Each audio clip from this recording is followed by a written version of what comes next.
क्रांती news, आवाज सर्वसामान्यांचा।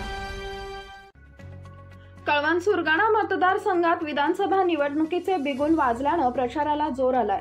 माघारीची तारीख 4 नोव्हेंबर 2024 संपल्यानंतर महायुती व महाविकास आघाडीचे उमेदवार मतदारसंघातील जनतेच्या मतांची आवर्जून विनंती करत आहेत। या पार्श्वभूमीवर महायुतीचे उमेदवार नितीन पवार यांनी आपला प्रचाराचा शुभारंभ सप्तशृंगी देवीच्या चरणी नतमस्तक होऊन केला।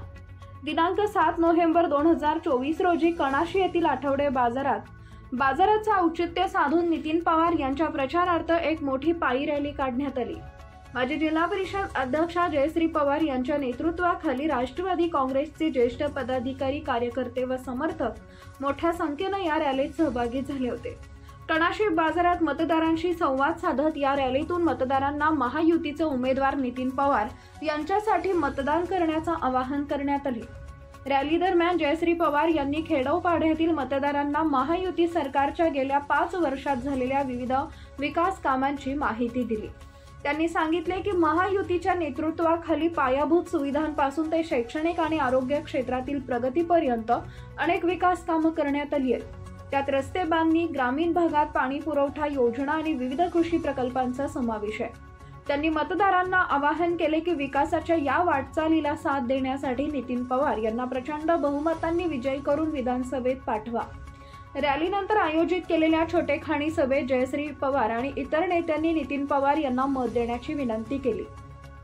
या सभेत त्यांनी उपस्थितांना महायुतीच्या विकासाच्या संकल्पनेविषयी माहिती दिली आणि त्यासाठी नितीन पवार हे योग्य उमेदवार असल्याचं सांगितलंय।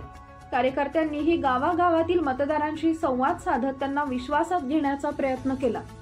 कळवण सुरगाणा मतदारसंघात महायुती व महाविकास आघाडी यांच्यात चुरशीची लढत होण्याची अपेक्षा आहे। अशात नितीन पवार यांची पायी रॅली व मतदारांशी थेट संवाद साधण्याचा प्रयत्न हा त्यांच्या प्रचारात ठळक ठरणार आहे।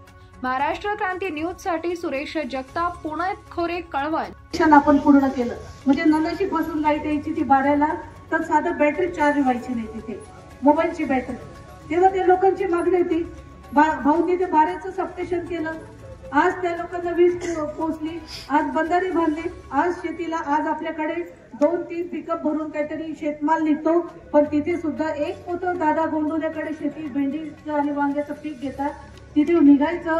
पण बंधारे दिल्यामुळे आज त्यांचा सगळा माल 2-3 पिकअप भरून गुजरातला जातो। ते लोक साक्षीला आहेत। 2200 कोटी तिथे दिले आम्ही। मला सांगा, ओटूचे पैसे, जामशेदचे पैसे, 132 केवीचं झालं, रस्ते झाले।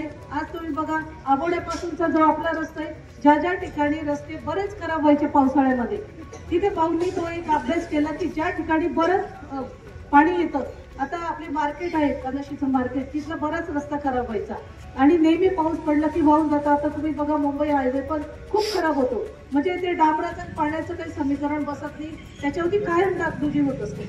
पण आता भाऊंनी अशा ठिकाणी कॉन्क्रीटचे रस्ते घेतले, म्हणजे कॉन्क्रीटचे रस्ते, सिमेंट कॉन्क्रीटचे रस्ते कधी भविष्यात खराब होणार नाही।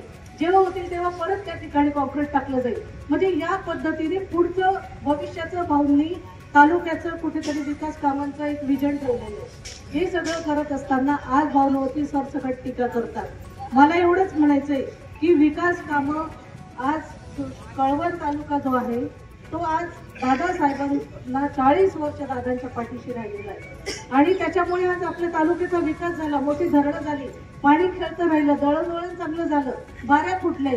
हेच काम भाऊंनी सुरगाणा तालुक्यात केलंय आणि तेच काम आज आपल्या कळवण तालुक्यामध्ये भाऊंनी सुरू केलंय। सगळ्यात जास्त निधी भाऊंनी आणलेला आहे प्रत्येक कामांवरती। मला एवढंच म्हणायचंय की भाऊंची पहिली पंचवार्षिकी, त्याच्यातले 3च वर्ष जर भाऊंना मिळत आहेत विकास कामं करताना, तरी भाऊंनी 2200 कोटी आणले आणि प्रत्येक गावामध्ये निधी आणि विकास कामं केली। तुम्ही एवढी अपेक्षा ठेवतात, एवढी टीका करतात, मग तुम्ही 40 वर्षात काय केलं, तुमच्याबद्दल कोण बोलेल, हाही एक मोठा प्रश्न। 40 वर्ष तुम्ही आमदार होते, ज्येष्ठ आहेत, मग तुम्ही करायला पाहिजे। ते सोडा, 5 वर्ष तालुक्याने तुम्हालाही दिले, तुम्ही करायला पाहिजे। खूप जण म्हणतात घराणेशाही घराणेशाही, काय वाईट केलं घराणेशाहीने, सांगा बरं काय वाईट केलं? आम्ही आज पंचायत समितीपासून काम करतो, गोरगरिबाचं काम या ठिकाणी केलेलं आहे, योजना दारापर्यंत पोहोचवलं आहे लोकांच्या। आज दाखल्यांचं काम असेल, रेशन कार्डचं काम असेल, सगळेच कामं केले। राहिला दुसरा आमच्या बापूदादांनी विषय काढला फॉरेस्ट प्लॉटचा विषय. फॉरेस्ट प्लॉट मध्ये भाऊ त्या कमिटीवरती अध्यक्ष होते आणि भाऊंनी कधी राजकारण पाहिलं नाही.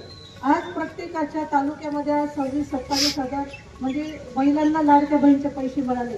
भाऊंनी जर ठरवलं असतं तर मी बोलवलं असतं, या दादा रामचंद्र दादा, कोण आपली विचारांची कोण परक्या विचारांची कागद काढून टाकले असते.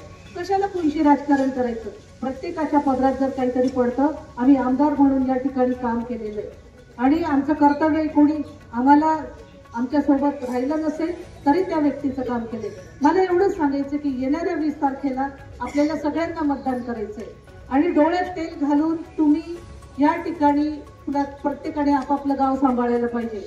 म्हणजे मी असं म्हणेन की 5 वर्षात आमदार झाले, एक कधीच तालुक्यात फिरून पाहिलं नाही. आत्ता पण त्यांना 5 वर्ष भाऊ आमदार होते, कधीच कुठल्या गावात गेले नाही. पण आता त्यांची वेळ आली तर दादा पहाटे 5 पासून त्यांच्या गाड्या फिरायला लागलेल्या आहेत. आता पहाटे 5 पासून स्वतःची वेळ आली तर. मग जेव्हा आमची लोक गावातले कोरोनासारख्या आजाराने सामोरे जात होते तेव्हा तुम्ही का नाही आले? जेव्हा आमचं तालुक्याचं पाणी पळवलं जात होतं तेव्हा तुम्ही समोर का नाही आले एखाद्या गावात बसायला? जेव्हा आमच्या रस्त्यांची खूप वाईट परिस्थिती झाली होती, चालता येत नव्हतं, 2 चाकी मोटारींचे या ठिकाणी कुठेतरी ऍक्सिडेंट होत होते, तेव्हा तुम्ही का नाही आले तालुक्यामध्ये? आज तुमची वेळ आली तर तुम्ही पहाटे 5 वाजेपासून फिरतात. आणि दुसरं म्हणजे की यांच्यासारख्यांना कोणाला तरी जवळच्यांना फोन करतात आपले तालुक्यातले 2 नेते, ते म्हणतात तू फक्त गप्प बैस, तू फक्त गप्प बैस, बाकीचं आम्ही बघून घेऊ. का बरं गप्प बसायचं? अशाच नवनवीन बातम्या पाहण्यासाठी आमच्या महाराष्ट्र क्रांती न्यूज या YouTube चॅनलला लाईक करा, सबस्क्राईब करा आणि बेल आयकॉनला प्रेस करा.